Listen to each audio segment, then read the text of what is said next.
Coucou tout le monde, j'espère que vous allez bien. Donc je vous retrouve en vidéo pour un nouveau point lecture avec cette fois 4 titres à vous présenter, dont 2 que j'ai physiquement et les 2 autres je vous mettrai des vignettes parce que je ne les ai plus à l'heure actuelle à ma disposition.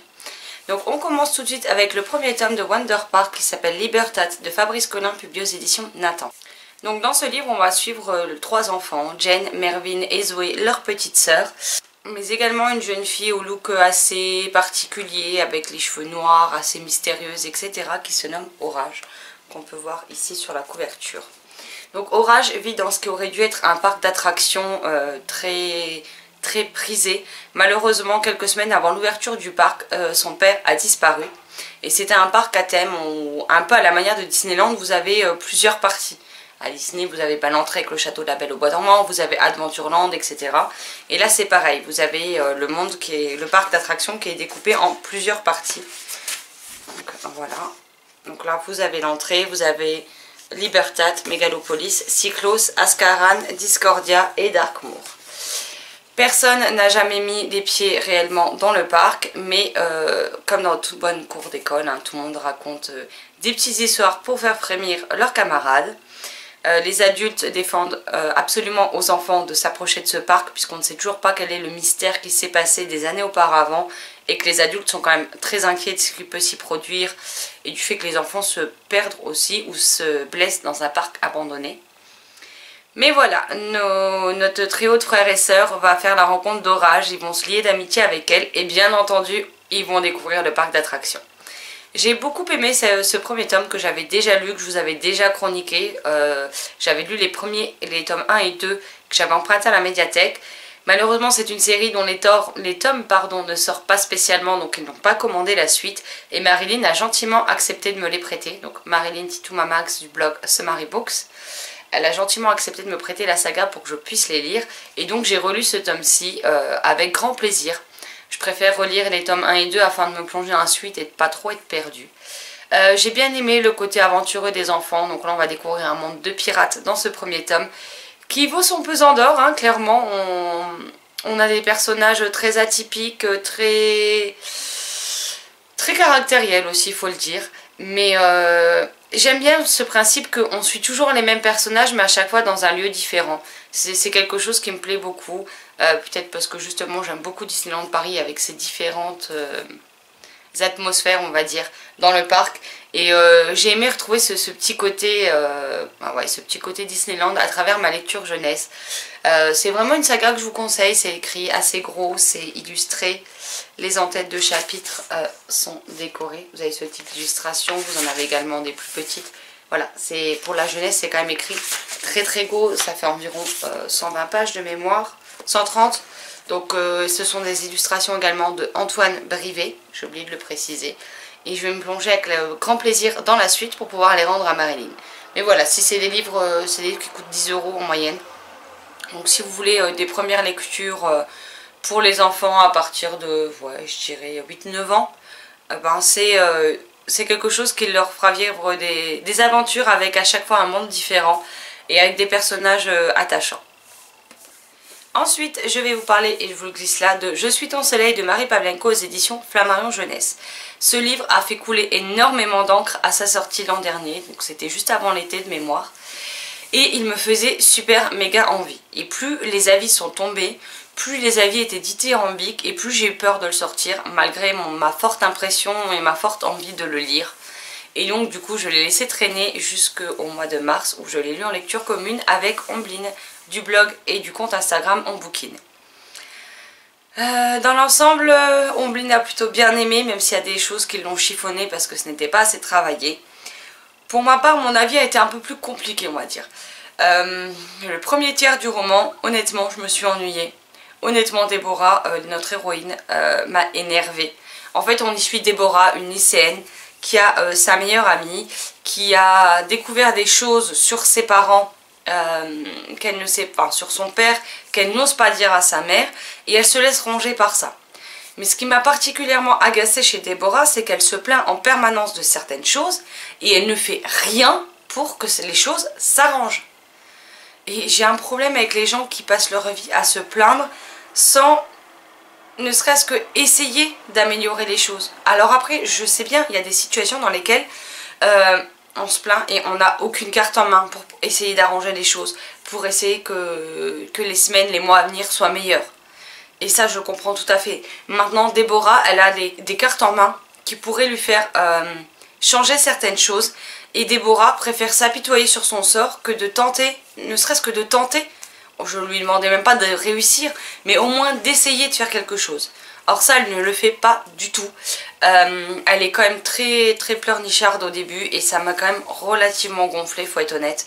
Donc ça, c'était le premier tiers du livre. Après, on a deux autres personnages avec qui elle va se découvrir des liens d'amitié.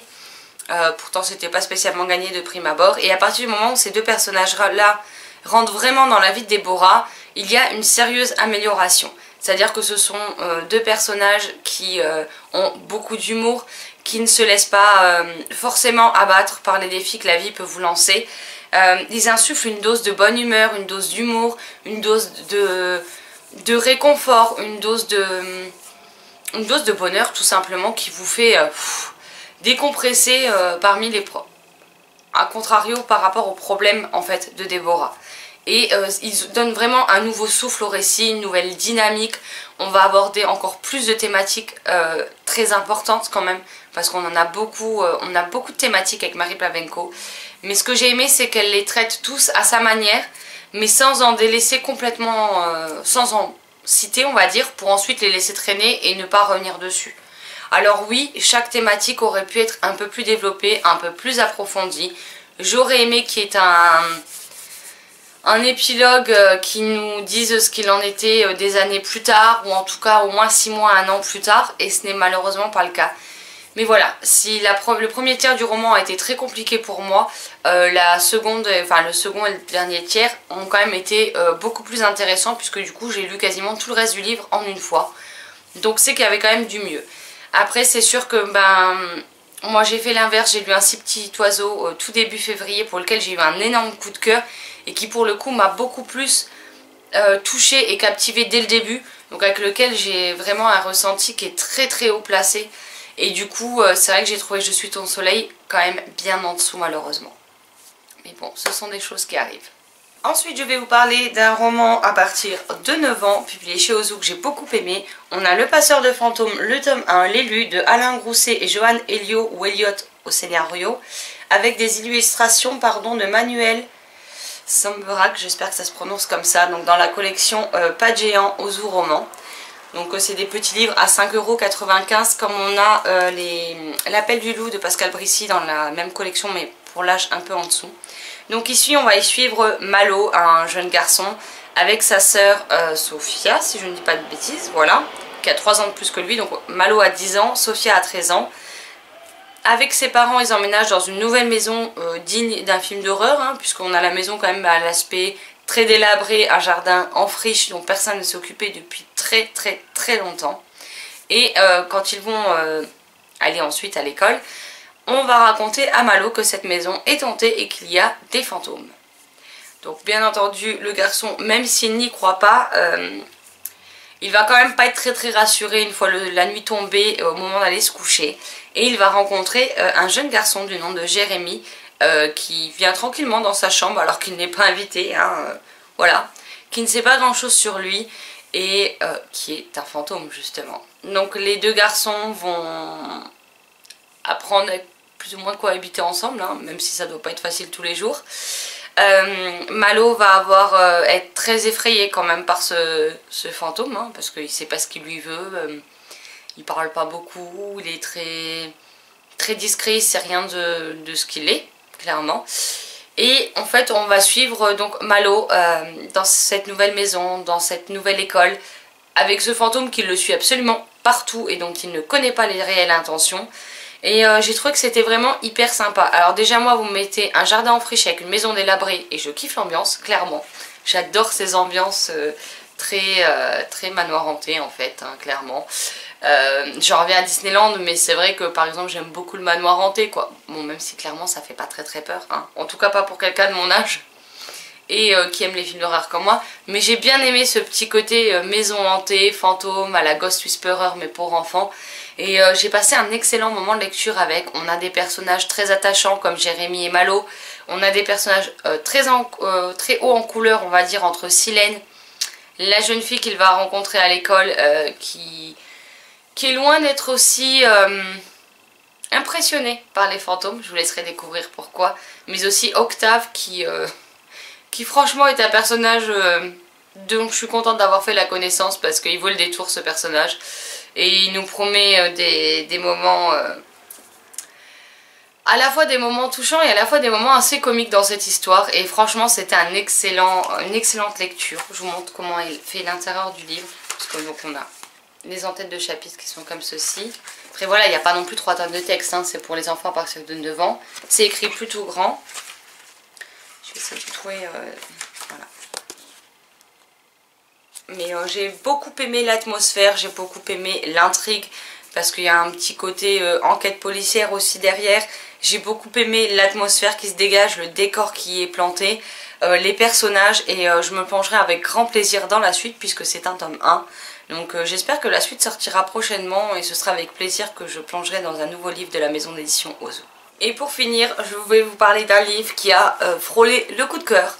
Nous avons La fille des deux mondes, le tome 1 de C.C. Hunter aux éditions Michel Lafon, dont je vous glisse la couverture là, que j'ai lu en lecture commune avec Sylvie du blog et, du compte Instagram On Bookin, pardon. Donc on est actuellement en février, mars, je ne sais plus. On a commencé l'autre série de C.C. Hunter, donc Né à minuit, avec lequel on a passé un très bon moment. Et on s'était dit que vu que le tome 2 de La fille des deux mondes sortait le 25 avril de mémoire, on allait se plonger dans le tome 1, comme ça on sera à jour pour la sortie du 2. Et comment vous dire que je regrette de ne pas m'être jetée dessus beaucoup plus tôt à sa sortie. Parce que j'ai passé un terrible moment de lecture avec, mais tellement bon. Ici on va y suivre Riley, une lycéenne qui est pas loin de fêter sa majorité. Elle vit avec son père. Son père est un croque-mort, donc je vous laisse imaginer que sa vie au lycée n'est pas forcément des plus simples à partir du moment où les gens connaissent le métier de son père. Mais Riley n'est pas non plus comme tout le monde. Riley a une spécificité, on l'appelle pas la fille des deux mondes pour rien d'ailleurs, le monde des vivants et le monde d'après. Voilà. C'est une jeune fille qui aussi pour des questions de finance hein, clairement, vu qu'elle vit seule avec son papa, décide de se mettre à la mécanique avec lui pour apprendre à faire les réparations sur sa voiture. Elle va d'ailleurs prendre des cours dans ce sens au lycée et faire la rencontre de certains garçons.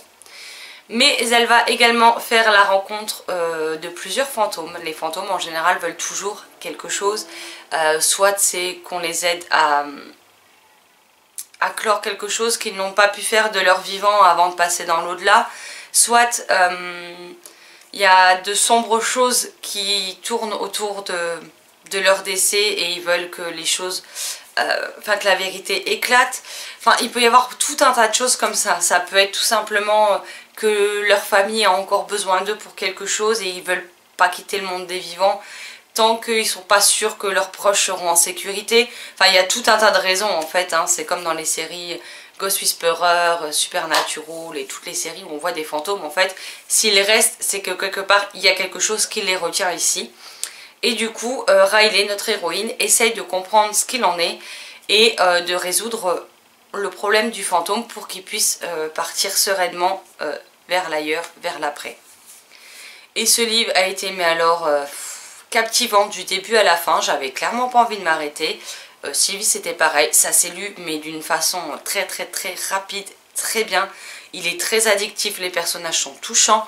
On découvre donc Riley que j'ai beaucoup aimé aussi le personnage de son père qui cache des choses mais on comprendra au fur et à mesure de l'histoire de quoi il retourne. Et j'ai hâte de d'en savoir plus aussi bien sur elle que sur lui, mais aussi sur un personnage... c'est un fantôme un peu particulier que va rencontrer Riley. Et alors je sais que certains avaient deviné. Alors moi par contre je l'avais pas vu venir. J'étais tellement à fond dans l'histoire que j'ai même pas cherché à savoir le pourquoi du comment. Et quand le couperet est tombé à la fin, j'ai fait non c'est pas possible. Et en fait le livre s'arrête là. Donc comment vous dire que non, en fait il y a juste pas moyen. Je veux le tome 2. Et le tome 2 rejoindra très vite ma pile à lire et je vous en parlerai très vite parce qu'il est hors de question que je m'arrête comme ça. Alors je ne sais pas combien de tomes sont prévus dans cette série, mais en tout cas je vous dis, il a vraiment frôlé le coup de cœur ce tome 1 et je peux que vous inviter à le découvrir, surtout que le tome 2 sort mercredi au moment où vous verrez ce point lecture normalement, ou jeudi, je ne sais plus quand est-ce qu'on est, le 25. Mais en tout cas il sort cette semaine et si vous ne connaissez pas, jetez-vous sur le tome 1 pour vous faire une idée, empruntez-le à la médiathèque, à une amie, un ami, de la famille, peu importe, mais lisez ce livre, il en vaut vraiment le détour. Voilà, ce point lecture est à présent terminé, j'espère qu'il vous aura plu. N'hésitez pas à me dire si vous connaissez les titres que je vous ai présentés, si vous les avez lus, ce que vous en avez pensé, s'ils ne vous font pas envie, pour quel motif. Je me ferai comme d'habitude une joie d'en parler avec vous dans les commentaires. Sur ce, je vous souhaite un excellent mercredi, de belles lectures et je vous dis à très vite dans une prochaine vidéo. Bye bye.